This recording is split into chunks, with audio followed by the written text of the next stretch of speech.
जय हिंद दोस्तों Indian army के चीफ की लॉन्च में एक बहुत ही आइकॉनिक पेंटिंग थी जो 1971 के इंडो पाक वॉर के सरेंडर मूवमेंट को दिखाती थी। ये पेंटिंग एक हिस्टोरिकल और पैट्रियोटिक मूवमेंट दिखाता था जब पाकिस्तानी आर्मी के जनरल A.K. नियाजी ने अपने 93,000 सोल्जर्स के साथ इंडियन आर्मी के लेफ्टिनेंट जनरल जगजीत सिंह अरोरा के सामने सरेंडर किया था। ये मूवमेंट 16 दिसंबर 1971 का था जब बांग्लादेश एक अलग देश बना और इंडिया की जीत हुई। वहीं रिसेंट की रिपोर्ट्स के मुताबिक इस पेंटिंग को आर्मी चीफ के लॉन्च से रिप्लेस कर दिया गया है और अब उस जगह एक नई पेंटिंग को लगाया गया है। इस नई पेंटिंग में एक जनरल ऑफिसर को दिखाया गया है जो अपने सोल्जर्स के साथ बैटल फील्ड में हैं और वो उन्हें इंस्पायर कर रहे हैं। वैसे करम क्षेत्र पेंटिंग को 28th मद्रास रेजिमेंट के लेफ्टिनेंट कर्नल थॉमस जेकब ने बनाया है। इसमें दाईं ओर लद्दाख में भारत चीन बॉर्डर की पेंगोंग झील दिखाई गई है, वहीं बाईं ओर गरुण और महाभारत के उस रथ को दिखाया गया है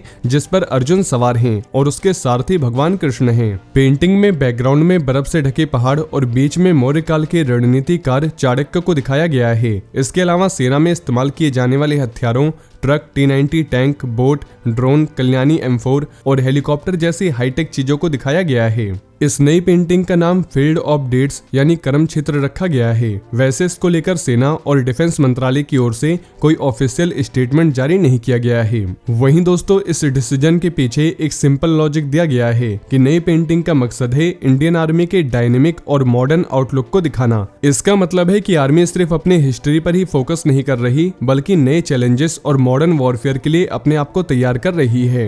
वैसे कई लोगों को लगता है कि 1971 का सरेंडर मूवमेंट एक ऐसा हिस्टोरिक इवेंट है जो हमेशा याद रखा जाना चाहिए और इस पेंटिंग का रिप्लेस होना उन्हें थोड़ा इमोशनल बना रहा है। लेकिन आर्मी के स्पोक पर्सन ने इस बात को क्लियर किया कि पेंटिंग को हटाया नहीं गया है, बस नए थीम के साथ एक आर्ट वर्क को जगह दी गई है। इस नए पेंटिंग का फोकस है लीडरशिप और टीम वर्क। इसका मैसेज है कि एक लीडर अपने सोल्जर्स के साथ मिलकर किसी भी बैटल फील्ड में जीत हासिल कर सकता है। साथ ही इसमें यह भी दिखाया गया है कि इंडियन आर्मी का हर एक सोल्जर अपने ड्यूटी के लिए रेडी है, चाहे सिचुएशन कुछ भी हो। दोस्तों 1971 का इंडो पाक वॉर इंडिया के लिए एक बहुत बड़ी जीत थी। इस वॉर के बाद बांग्लादेश का जन्म हुआ और पाकिस्तान ने अपने सबसे बड़े ह्यूमिलिएशन का सामना किया। इसलिए 1971 के सरेंडर मूवमेंट का अपना एक अलग ही हिस्टोरिकल इंपॉर्टेंस है जो हमेशा इंडियन आर्मी के एक प्राउड मूवमेंट के रूप में याद किया जाएगा।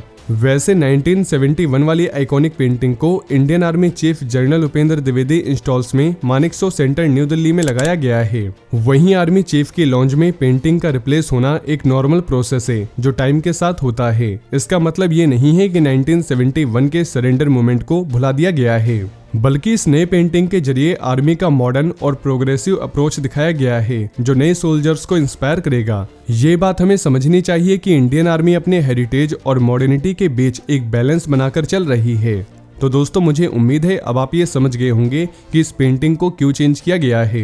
लेकिन अगर आप भारतीय सेना से जुड़ी ऐसी ही और भी जानकारी जानना चाहते हैं तो आपको हमारे चैनल पर ऐसी और भी कई वीडियोस मिल जाएगी और ये इन्फॉर्मेशन अगर आपके लिए यूजफुल रही हो तो वीडियो को ज़्यादा से ज़्यादा शेयर करें और चैनल को सब्सक्राइब करना न भूलें।